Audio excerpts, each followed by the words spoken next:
प्रधानमंत्री अपनी छवि की चिंता कुछ वक्त के लिए भूल जाएं और खुलकर बोलें कि चीन उस इलाके पर पुल बना रहा है जो भारत का है और चीन का उस पर अनधिकृत कब्जा है।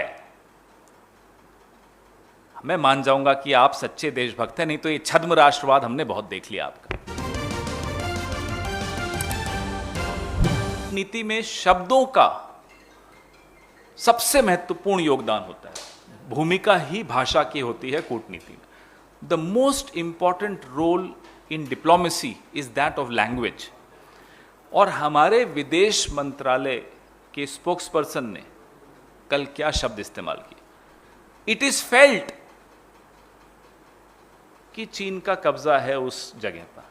यह हम महसूस करते हैं कि चीन का कब्जा है, माफ कीजिएगा, महसूस नहीं करते, चीन का कब्जा है। ये हमारे देश की पोजीशन रही है, ये हमारा स्टैंड रहा है हमेशा से। तो हम इस बात से लेकर बहुत चिंतित हैं कि चीन को लेकर प्रधानमंत्री किसी दबाव में है। आपने और हमने पिछले वक्तव्य प्रधानमंत्री का सुना, अब 2 साल होने आए हैं उस वक्तव्य को। जून में ना कोई घुसा था, ना कोई आया था, ना कोई घुसा हुआ है। वो एक क्लीन चिट थी। कल विदेश मंत्रालय ने, जिसको अंग्रेजी में कहते हैं, डाइल्यूट कर दिया चीन का, जो हमारे बढ़ता चला आ रहा है चीन। इस पूरी बात को आप डाइल्यूट करके कहते हैं कि हम महसूस करते हैं कि चीन के कब्जे वाला इलाका। यह छोटी बात नहीं है।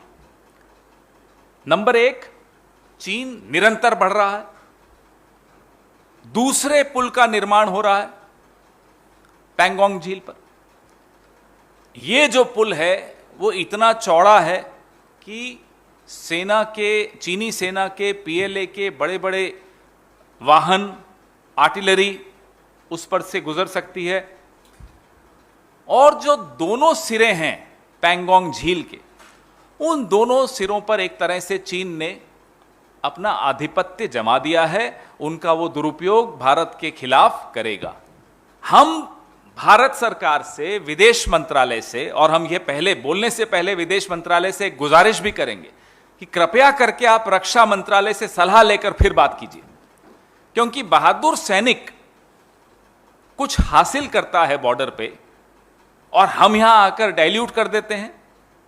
We are demoralizing our own armed forces. ये जो निर्माण हो रहा है, ये ना केवल हमारी भौगोलिक अखंडता पर हमला है, जो संघर्ष विराम हुआ था ये उसका उल्लंघन है। और वो संघर्ष विराम के चलते भारत ने, बड़ा महत्वपूर्ण बिंदु है ये, उस संघर्ष विराम के चलते भारत ने जो सामरिक दृष्टि से महत्वपूर्ण ठिकानों पे कब्जा था भारत का, हमारे बहादुर सैनिकों ने वो कब्जा किया था, वो छोड़ दिया था।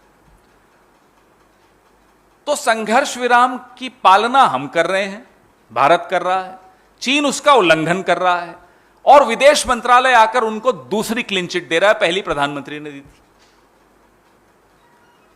आज समझ में आता है कि जो रोज टीवी पर शाम को चलता है कि खुदाई में ये मिला, ये मेरा है, ये मुसलमानों का नहीं है, ये ईसाइयों का नहीं है, बौद्धों का नहीं है, ये क्यों हो रहा है? ये इसीलिए हो रहा है कि चीन लगातार हमारी भौगोलिक अखंडता पर हमला बोल रहा है। As we speak China is trespassing, as we speak China is violating the ceasefire agreement. कितनी ही नकली छवि हो प्रधानमंत्री की, तमाम मंत्री सिर्फ और सिर्फ उस छवि को बचाने के लिए, बढ़ाने के लिए काम कर रहे हैं। देश की छवि का क्या होता है, देश की सीमाओं का क्या होता है, देश की 60 साल की जो पोजीशन होती है कि ये चीन के कब्जे वाला इलाका है, आप उस पोजीशन को भी सरेंडर करने को तैयार हैं। क्यों? क्योंकि प्रधानमंत्री की छवि को बचाना आपके लिए ज्यादा महत्वपूर्ण है, देश को बचाना आपके लिए, या देश की सीमाओं को बचाना आपके लिए महत्वपूर्ण नहीं। हम भारत सरकार से यह मांग करते हैं कि जो कल विदेश मंत्रालय ने टिप्पणी की और जो शब्दों का इस्तेमाल किया कि हमें महसूस करते हैं कि यह चीन के कब्जे वाला इलाका है, उस पर स्पष्टीकरण दें। We want an immediate clarification from the government of India on the words used by the Ministry of External Affairs yesterday, that it is felt that that area is under Chinese occupation. If the government of India does not clarify, अगर भारत सरकार इस पर स्पष्टीकरण नहीं देती है, तो यह माना जाएगा इस देश द्वारा कि भारत सरकार प्रधानमंत्री की छवि बचाने के लिए किसी भी हद तक जाने को तैयार है, अपनी सीमाओं की रक्षा करने को तैयार नहीं है, और जो पिछले कई दशकों से हम जिसे अपना इलाका मानते आए हैं, भारत सरकार उस पर भी आंखें मूंदने को तैयार है। हम जब यहां एसी के कमरों में बैठे होते हैं, वो वहां जूझ रहे होते हैं खराब मौसम से, दुश्मन से, खतरों से, अपनी जान पर खेलते हैं। उनके भी परिवार हैं घरों में, गांवों में, शहरों में। प्रधानमंत्री अपनी छवि की चिंता कुछ वक्त के लिए भूल जाएं और खुलकर बोलें कि चीन उस इलाके पर पुल बना रहा है जो भारत का है और चीन का उस पर अनधिकृत कब्जा है। मैं मान जाऊंगा कि आप सच्चे देशभक्त हैं, नहीं तो ये छद्म राष्ट्रवाद हमने बहुत देख लिया आपका। एंड्स हैं लेक के, उन दोनों पर से एक एक पुल आ रहा। पहला पुल इतना चौड़ा नहीं था, दूसरा पुल इतना चौड़ा है कि सैन्य उपकरण, आर्टिलरी डिवीजन, यह सब उस पर से आ सकते हैं।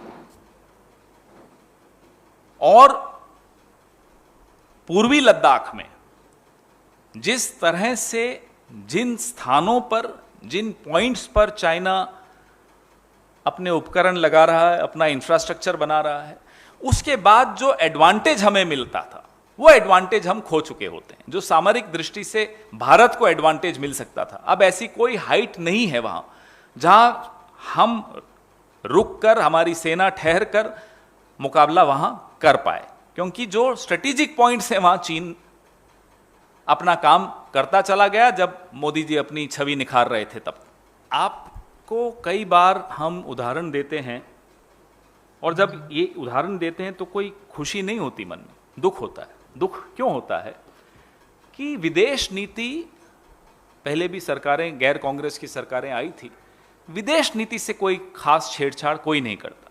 अटल जी की सरकार थी, लगभग उसी विदेश नीति पर चलते थे। मोरारजी भाई की सरकार थी, लगभग उसी, और इंदर कुमार गुजराल और देवगौड़ा जी की सरकार, कोई भी विदेश नीति से छेड़छाड़ नहीं करता। यह पहला उदाहरण आपको मिलेगा जिसका नतीजा सबके सामने है कि आज छोटे छोटे देश भी हमें आंख दिखा देते हैं। यह पहला उदाहरण आपको मिलेगा जहां प्रधानमंत्री को सिर्फ और सिर्फ का उनका एक एजेंडा है कि तालियां कैसे बटोरनी है घर में और घर से बाहर।